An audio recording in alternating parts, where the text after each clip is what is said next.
अधूरी ख्वाहिश पार्ट 3। वो आंटी भी बहुत खूबसूरत थी। अब मैं दिल में ये सोच रहा था कि किसी तरीके से आंटी का मोबाइल नंबर ले लूं, क्योंकि मैं अपनी अम्मी के सामने उस आंटी से कोई ऐसी बात नहीं कर रहा था। और फिर एकदम मेरे दिमाग में एक तरकीब आई। मैंने अपना मोबाइल अपने सामान में छुपा दिया, क्योंकि मेरी अम्मी के पास तो मोबाइल नहीं था। फिर मैंने मोबाइल गुम होने का नाटक किया। मैंने कहा, अम्मी मेरा मोबाइल नहीं मिल रहा, पता नहीं कहाँ है। पहले तो मैं इधर से उधर ढूंढता रहा। फिर मैंने अम्मी को कहा, अम्मी आप उस सामने वाली आंटी से मोबाइल मांगे, मैं अपने मोबाइल पे फ़ोन करके चेक करता हूँ कि मेरा फ़ोन कहाँ है। मेरी अम्मी ने उस आंटी से मोबाइल ले लिया। फिर मैंने उस आंटी के मोबाइल नंबर से अपने नंबर पे कॉल की तो वो सामान में पड़ा हुआ था। मेरी अम्मी ने कहा कि शाहजैन ये पड़ा हुआ है।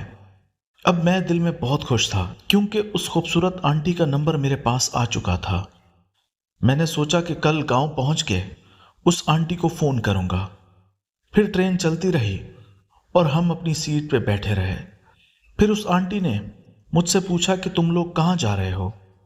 फिर मैंने अपने गांव का नाम बताया और ये भी बताया कि हम इतने सालों बाद जा रहे हैं, वहाँ हमारे नानू वाले रहते हैं।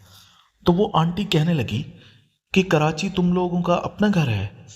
मेरी अम्मी ने उस आंटी को बताया कि हाँ, हम लोगों का अपना घर है, हम बहुत सालों से कराची रहते हैं। मेरे अब्बू अच्छी नौकरी करते हैं, इसीलिए अब हम कराची में सेटल हो गए हैं। फिर वो आंटी कहने लगी कि मैं भी कराची सेटल होने के लिए गई थी। मैंने भी ये सोचा था कि मेरे बच्चे हैं, मैं भी कराची रहूं, क्योंकि एक बड़ा शहर है, वहाँ पे मैं अपने बच्चों को पढ़ाऊंगी और लिखाऊंगी। लेकिन वहाँ पे घर बहुत महंगे हैं। आप जहाँ पे रहते हैं वहाँ घर की क्या कीमत चल रही है। मेरी अम्मी उस आंटी को बताने लगी कि हम लोगों ने जब घर लिया था तब तो बहुत सस्ता था, लेकिन आजकल का रेट वाकई बहुत ज़्यादा हो गया है। कराची की ज़मीन बहुत तेज़ी से महंगी होती है। फिर वो आंटी कहने लगी, जी बिल्कुल, ये तो आप ठीक कह रहे हैं। मैंने सब कुछ अपना बेच बाच के कराची सेटल होने का सोचा था। फिर वो आंटी मेरी अम्मी को कहने लगी, आप लोगों के साथ कोई घर अगर सेल हो रहा हो, कोई ढूंढ के मुझे बता दें। मैं अभी गांव जा रही हूँ, वहाँ पे मेरी ज़मीन है, उसको बेचने के लिए। कुछ बेच बाच के आ गई थी, कुछ और बेचने जा रही हूँ। मेरी अम्मी ने कहा कि हाँ हाँ क्यों नहीं, हम पंजाब 10 दिन लगाएंगे, उसके बाद हम वापस कराची आ जाएंगे। तो आप एक काम करें, हम शाहजैन के नंबर से आपके साथ राब्ते में रहेंगे। फिर वो आंटी अपना मोबाइल नंबर बताने लगी। उसका मोबाइल नंबर तो मेरे पास पहले ही आ चुका था, लेकिन फिर मैंने सेव भी कर लिया। अब मुझे ये भी पता चल गया था कि आंटी बहुत पैसे वाली थी। फिर मैंने उस आंटी को कहा, आंटी आप फिक्र ना करें, मैं कराची पहुंचते ही सबसे पहले आपका काम करूंगा। आपको वहाँ पे कोई अच्छा सा घर ढूंढ के दूंगा। और वो हमारा इलाका बहुत अच्छा है, वो बहुत अच्छी सोसाइटी है, बहुत अच्छी सफाई सुथराई का ख्याल भी रखा जाता है, और वहाँ पे लाइट भी नहीं जाती। आप हमारी सोसाइटी देखेंगी तो आपका दिल खुश हो जाएगा। मोहल्ले की एक पार्क भी बनी हुई है, शाम में आप पार्क भी जा सकती हैं। तो वो आंटी कहने लगी, हाँ मैं भी ऐसी जगह ढूंढ रही थी, अच्छा हो, साफ सुथरा हो और पार्क भी बनी हुई हो, क्योंकि मेरे साथ 3 बच्चे हैं। उन बच्चों में सबसे बड़ी मेरी बेटी है, इसकी उम्र 14 साल है। इससे छोटा मेरा बेटा है, उसका नाम अली है, उसकी उम्र 10 साल है। और इससे भी छोटा एक बेटा है, इसका नाम रज़ा है, वो 7 साल का है। और फिर वो आंटी बताने लगी कि उसका शौहर फौज में कर्नल था, तो उन्होंने बहुत पैसा कमाया, अभी भी उनकी पेंशन आती है। वो रिटायर्ड हुए थे, बहुत अच्छी पेंशन आई थी, और वो फिर बाद में बीमार हो गए थे, वो इस दुनिया से चल बसे। वैसे तो मेरे बहुत रिश्तेदार हैं कराची में, लेकिन मैं उन सब से हट के रहना चाहती हूँ। मैं अपनी ज़िंदगी अपने मुताबिक जीना चाहती हूँ। फिर मैंने कहा, आंटी ये फ़ैसला आपने बहुत ही अच्छा किया। रिश्तेदार वैसे तो कोई काम नहीं आते, लेकिन रोक टोक ऐसे करते हैं जैसे वो घर के मालिक हों। फिर वो आंटी कहने लगी, हाँ इसी वजह से मैं गांव से कराची जा रही थी, क्योंकि यहाँ पे मेरे देवर हैं।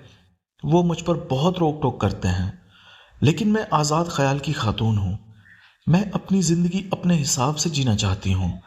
जब मैंने उस आंटी के मुंह से ये सुना, मैं दिल में और भी ज़्यादा खुश हो गया, क्योंकि मैं भी ऐसी आंटी ढूंढ रहा था जो मालदार हो और आज़ाद ख्याल की मालिक भी हो। आंटी जब मुझसे बातें कर रही थी, मुझे ये अंदाज़ा हो रहा था कि वो आंटी मुझ में दिलचस्पी ले रही थी। वो नज़रें चुरा चुरा के मुझे देख रही थी। मेरी हौसला अफजाई और बढ़ रही थी। काफ़ी देर मैं उस आंटी से बातें करता रहा। फिर मेरी अम्मी ने मेरी कमर में कोनी मारी के, बस करो, अब आंटी से बात ना करो। शायद मेरी अम्मा को अब जलन हो रही थी, और वो भी उस आंटी की नज़रों को पहचान चुकी थी। इस तरह सुबह हम अपने गांव पहुंच गए तो मेरा मामू गाड़ी लेकर ट्रेन स्टेशन पहुंचा हुआ था। फिर मेरी अम्मी ने कहा कि अपने मामू को फ़ोन करो, वो यहीं कहीं होंगे। फिर मैंने अपने मामू को फ़ोन किया। उसने बताया कि वो फलां जगह पे है। मैं और मेरी अम्मी मेरे मामू के पास गए और हमने उस आंटी को अलविदा कहा। फिर जाते हुए आंटी फिर मेरी अम्मी को कहने लगी, मेरा काम आपने भूलना नहीं है, लाजमी करना है। हम आए, मामू को गले मिले। मेरे मामू ने मेरी अम्मी के सर पे हाथ रखा। मैंने देखा तो मेरे मामू ने ब्रांड न्यू कार ली हुई थी। मैंने कहा, मामू ये आपने कब ली? ये तो बिल्कुल नहीं लग रही है। फिर मेरे मामू ने बताया कि अभी 1 महीना पहले ही तो ली थी, मैंने बताया था तुम्हारी अम्मा को। फिर मेरी अम्मी कहने लगी, हाँ हाँ, तुम्हारे मामू ने बताया था। मेरे मामू की भी नौकरी में तरक्की हो गई थी।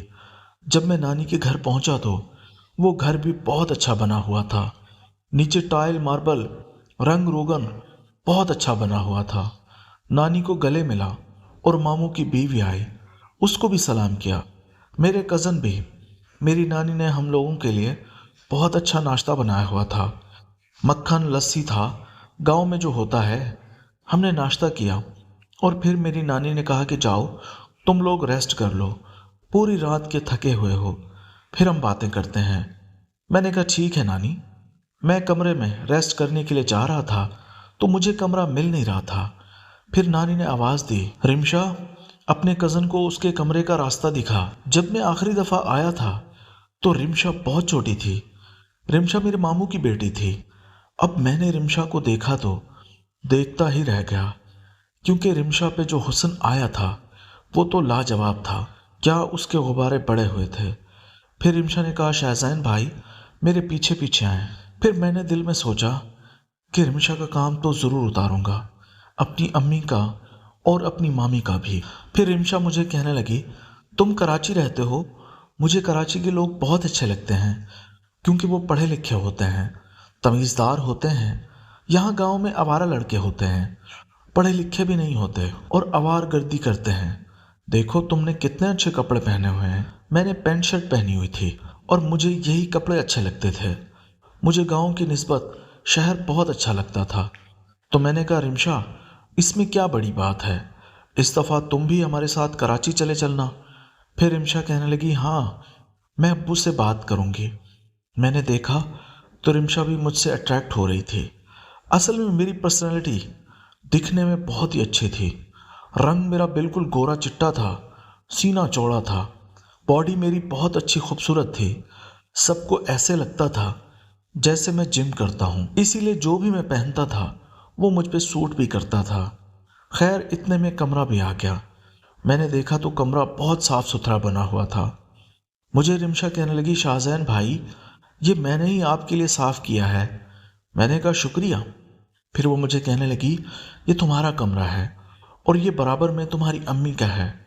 मैं तो और भी परेशान हो गया, क्योंकि अम्मी तो ये कहकर आई थी कि वहाँ पे हमें एक ही कमरा मिलेगा, लेकिन यहाँ तो उन लोगों ने अलग अलग बनाया हुआ था। मैंने कहा, चलो बाद में अम्मी से बात करूँगा। फिर मैं चला गया रेस्ट करने। अब मैं बेड पे सोया तो पंखा चल रहा था। हल्की हल्की ठंडी हवा लग रही थी। मेरा जिस्म थकान की वजह से वैसे ही चूर था तो मेरी आंख लग गई।